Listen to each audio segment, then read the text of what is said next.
बोल जयकारा बोल मेरे श्री गुरु महाराज की जय, सच्चे दरबार की जय, श्री सद्गुरुदेव भगवान की जय, श्री परमहंस दयाल जी महाराज की जय, श्री नांगली निवासी भगवान की जय, श्री गढ़वा घाट निवासी भगवान की जय, श्री कोपवा गुरुधाम निवासी भगवान की जय। एक समय की बात है, भगवान विष्णु के साथ में नारद भगवान नदी में स्नान कर रहे थे। स्नान करते समय नारद भगवान ने श्री हरि से प्रश्न किया कि हे भगवान, आपकी माया जो है हद से प्रबल है, ये माया, इस माया को थोड़ा हमें दिखाइए, हैं आपकी माया कैसी है, इसको हमको दिखा दीजिए थोड़ा। तो बोले नारद रहने दो, आप परेशानी में पड़ जाओगे। तो नारद भगवान जिद कर गए कि नहीं भगवान, मुझे अपनी माया दिखाइए।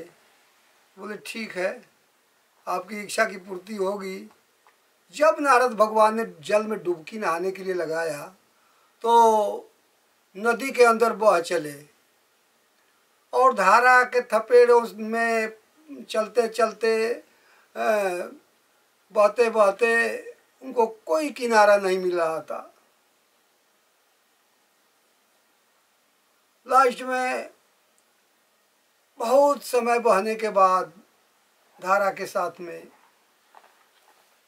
उन रेत के पास जाकर किनारा लग गए और थके थकाए नारद भगवान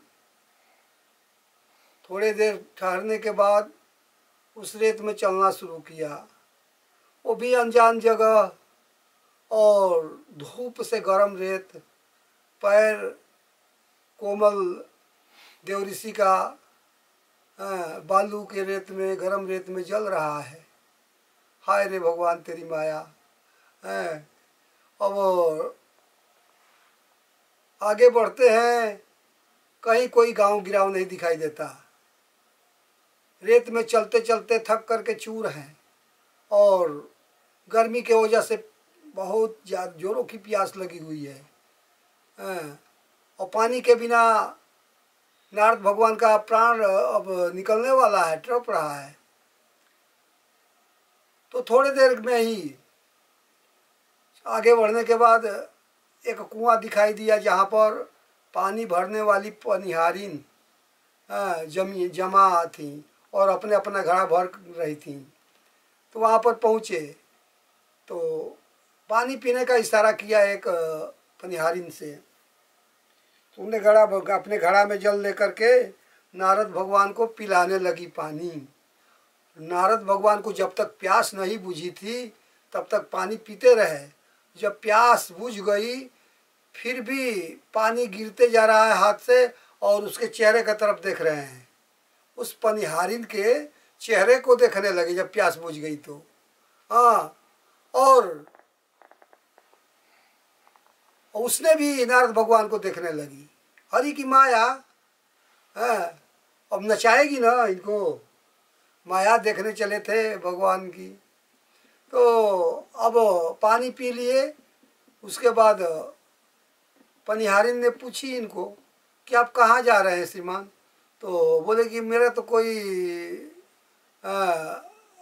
गंतव्य ही नहीं है, मुझे भी मालूम नहीं मैं कहाँ जा रहा हूँ।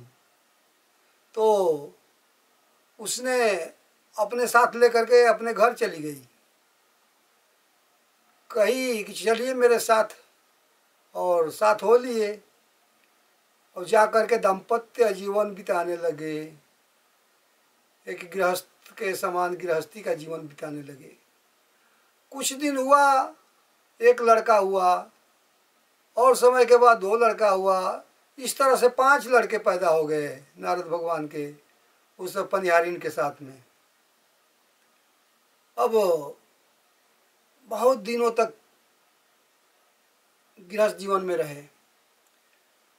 हरि की माया, एक समय ऐसा आया कि बाढ़ का बहुत बृहद विस्तार हुआ।